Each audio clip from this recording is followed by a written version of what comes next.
अभिनेत्री सुकन्या मोने यांचे आजवर अनेक सिनेमे प्रेक्षकांच्या भेटीला आले. तर 2023 मध्ये त्यांचा आलेला बाई पण भारी देवा हा सिनेमा सुपरहिट ठरला. तर काही दिवसांआधी त्यांचा नाच ग गुमा हा चित्रपट सुद्धा आपल्या भेटीला आला. तर लवकरच त्या बाई ग या चित्रपटात सुद्धा महत्त्वपूर्ण भूमिकेत झळकणार आहेत. तर हे असे स्त्रियांवरचे सिनेमे आता जास्त का प्रेक्षकांच्या पसंतीस पडतायत असा प्रश्न त्यांना मिरची मराठीच्या मुलाखतीत विचारण्यात आला. यावर त्या म्हणाल्या, या चित्रपटातून शांतता मनाला मिळावी म्हणून 3 तास कुठेतरी बंद खोलीत जाऊन आपण बसतो. या बंद खोलीमध्ये या काळोखात मला कोणीही बघणार नाही. तर त्या स्त्रीच्या मनात आत किती गोष्टी दडलेल्या असतील. स्वातंत्र्य कोणीही मागून मिळत नाही. स्वातंत्र्य प्रत्येकाकडे असतंच. पण एखाद्या पिकनिकला जायचं ठरलं तर पुरुष पटकन जाऊ शकतो. पण एखादी स्त्री अशी जाऊ शकते का? आपलं घर सोडून जाताना तिला अनेक गोष्टींचा विचार करावा लागतो. आणि या अशाच अनेक गोष्टी या चित्रपटांमध्ये दिसतात.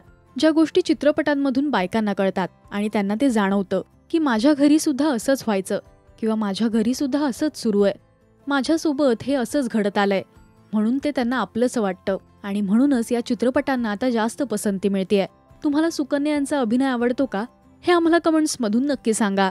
मराठी सिनेविश्वातील बातम्या, अपडेट्स आणि गॉसिपसाठी तुम्ही सबस्क्राईब करा राजश्री मराठी.